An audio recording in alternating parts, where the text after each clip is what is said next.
মুহূর্তে যদি পুরনো হয়ে যায় এয়ারক্রাফটটা এবং সেই সময় যদি লোডটা বেড়ে যায় তাহলে একটা ত্রুটির সম্ভাবনা থাকে। তবে স্যার আজকে যে বোয়িংটা দুর্ঘটনায় পড়েছে এটা মাত্র 10 বছরের কিছু বেশি এর বয়স।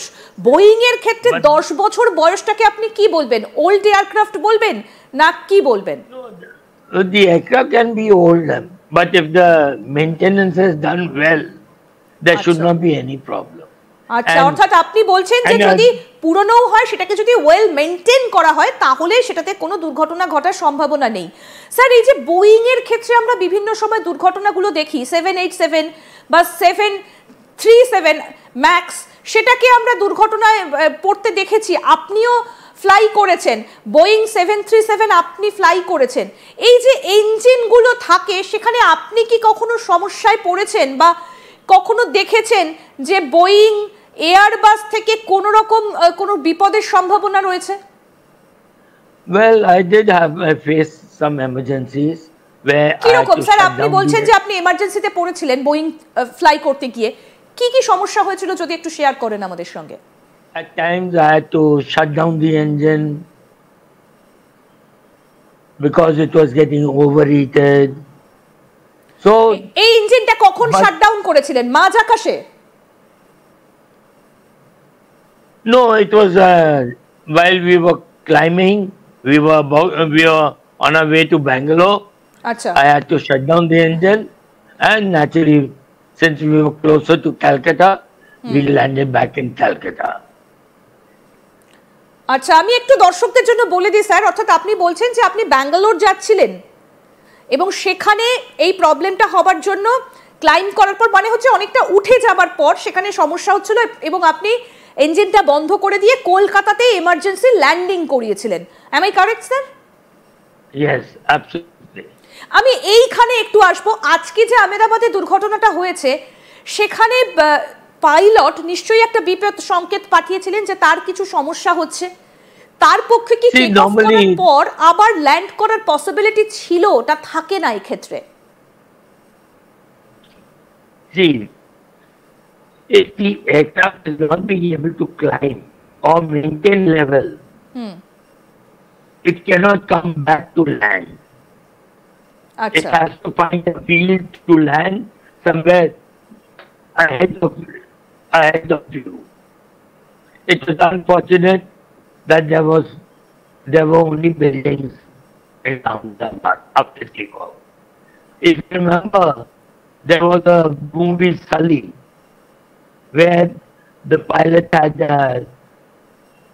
landed in the river Hudson. In that also, the birds had got into both the engines, so naturally there was no power. It could not maintain the level.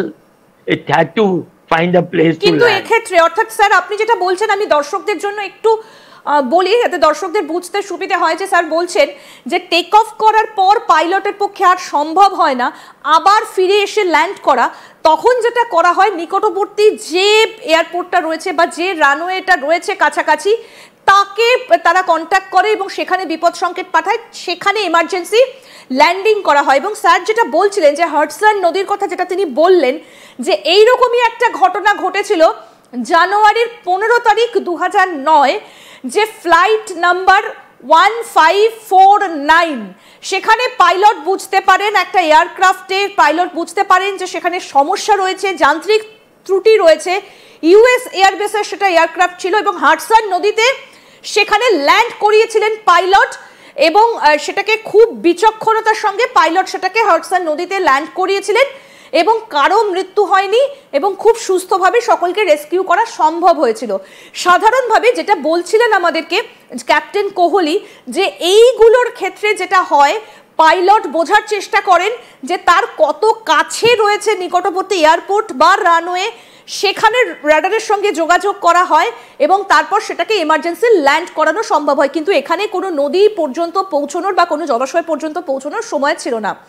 Captain Kohli আরেকটা বিষয় একটু আপনার কাছ থেকে একটু জানতে চাইবো যে যখন পাইলট বুঝতে পারেন যে কোনো রকম সমস্যা হচ্ছে, ক্র্যাশ করে যাচ্ছে বা আস্তে আস্তে ফল হচ্ছে এয়ারক্রাফটের, তখন পাইলট কি করেন সাধারণত?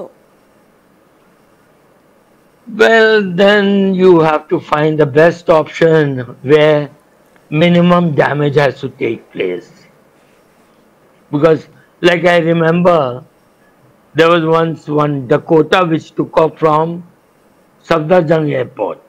আচ্ছা, And when it was after getting airborne, when the pilot realized he was going to crash, what he did, he dived the aircraft down into the ground before it could go into the houses which were little ahead. So he saved a lot of lives by this act of his.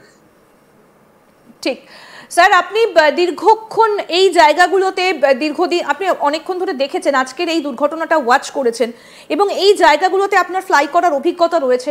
এই যে যেখানে আজকে ঘটনাটা ঘটেছে, আহমেদাবাদ থেকে take off করেছিল এই ফ্লাইটটা, সব থেকে নিকটবর্তী কোন জায়গাটা ছিল? যদি এমার্জেন্সি ল্যান্ড করাতে হতো এই বিমানটাকে, তাহলে সেটা কোথায় করতে হতো, যদিও এখানে করার সুযোগ ছিল না? No, madam, he had no, his luck was out. Because he could not have turned back to land because the aircraft was not maintaining level. It did not have enough power to maintain level. So he had to find some place ahead. একদমই, এবং আমি দর্শকদেরকে বলবো sir যেটা বলছেন যে এক্ষেত্রে কিন্তু কোনো রকম ভাবেই এই যে বোয়িং বিমান যেটা ছিল তার পাইলট উঠতে পেরেছিলেন মাত্র 500 ফুট, অর্থাৎ 500 ফুট ক্লাইম করতে পেরেছিলেন তিনি, খুব বেশি দূর উঠতে পারেননি। সুতরাং তার পক্ষে এগোনোটা যথেষ্ট চাপের ছিল এবং তার পক্ষে ফিরে আসাটাও সম্ভব ছিল না, এবং যার ফলে এই ঘটনাটা ঘটেছে।